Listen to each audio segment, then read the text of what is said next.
Okay, here we go everybody, we're back, we're here, we're on CM42 TV. I've just got a new phone tripod for these videos because the other one, the leg fell off, disaster. But this one I got is the exact same make, the exact same thing from the exact same seller, and it's just not as good. I don't know if it's just because it's new and it's like rigid, but yeah, it's not as good, it's not as flexible, nah. Anyway, here we are, look at the reflection of my glasses, that's the issue with being specky. That's the issue with having glasses. Here's my eyes here. Look. Money in the Bank. It's summertime. It can only mean one thing. Posted a gameplay video with Jackboy Chicken Gordo from the Good Bit podcast. Me and him playing a Money in the Bank ladder match. We did the most random Money in the Bank ladder match ever because him and I chose our characters and then we did random for the other four. It was quite funny, so check that out now if you can. CM42 TV, this exact channel. I also posted it on the Good Bits Facebook for the first time ever. I've never done that before. Post like a full-length YouTube video on Facebook. I might start doing that just because to maybe get some more eyes on things. I don't know. Lots of things coming up. I have a schedule now because I'm a YouTuber. So the World Cup is on. England are currently drawing with Tunisia with 8 minutes to go. Anything could happen. So the reason I've got such a glare here on my glasses is because I've got Microsoft Word on my laptop. And I've written down the match card and the results and stuff here because there's a lot of talk recently in the wrestling world about sort of rating systems and star systems from matches. Just recently there's been lots of good matches and stuff, and Dave Meltzer is now regarded a god. He's always been regarded a god for some reason in the wrestling community. People look at him for approval. And I don't know why. I mean, obviously I'm very guilty of it as well, you know. See what Meltzer thought of that match, or you know, that's why I love the Bruce Pritchard podcast, because Conrad Thompson's always got the Meltzer stats and information and stuff, so that's always interesting. And I love the fact that he's just a journalist, isn't he, Dave? And everybody just sort of takes everything that he says as verbatim, but whatever. So what I've done, since there's a rating system boom just now, I've started my own. I'm going to do a rating system now. The CM42 TV, Chris Moffat, Good Bit Podcast, match rating system. I'm not going to exceed 5 stars because you cannot break fictitious rules, which we all know. So no 7-star matches here. And already this year, we've had a few really good ones. I've noted down the best matches of the year. A lot of them from WrestleMania and that sort of thing. I gave Omega Okada 5 stars, which is the only 5-star match this year I think that I gave. Because it was genuinely incredible, and yes, one of the best matches of all time. Maybe the best ever, probably not, but one of the best ever. Yes, it was.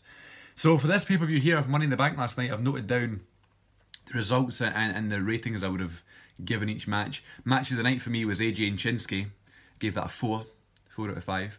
It sounds so wanky, doesn't it? That's a 3.5 star match.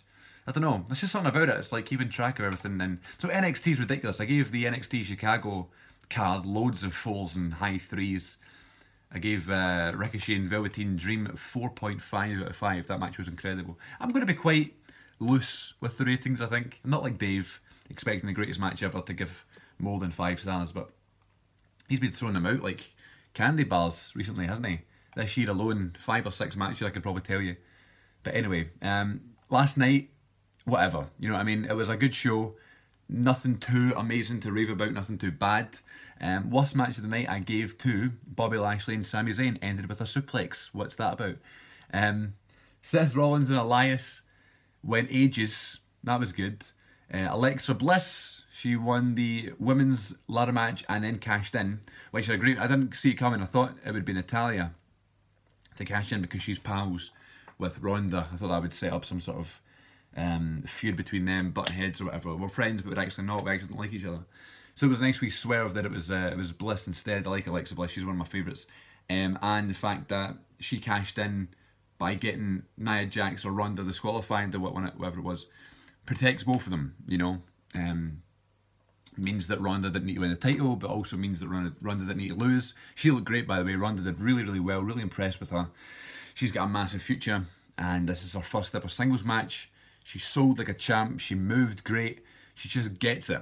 And I think a lot of them don't get it, and especially a lot of the new guys and new girls, a lot of them just don't get it. They just don't. It's why Becky Lynch and Charlotte and Natalya and Sasha Banks and Bayley are regarded higher than other people in the roster just because they get it, And Ronda gets it. It's amazing. Nia Jax, to me, I just don't see it in her. I don't think she gets it. Doesn't get what it is and what she's there to do. Ronda Rousey is totally already there. First singles match ever. And nailed it. It's bumping like mad, selling for the right amount of time.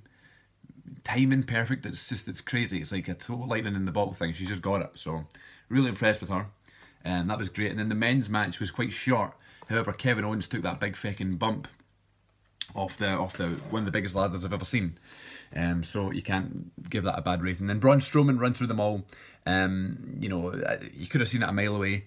However, you sort of, I never really suspected it. It's like Braun Strowman walking about with a daft briefcase just doesn't really suit anything, does it? So it's a bit odd.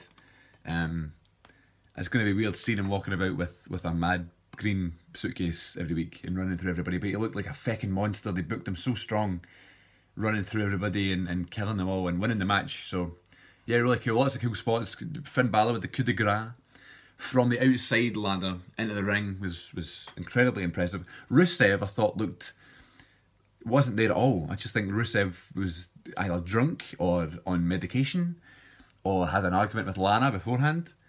Just wasn't in the right frame of mind. Just didn't seem there at all. Miz did really well. It was good.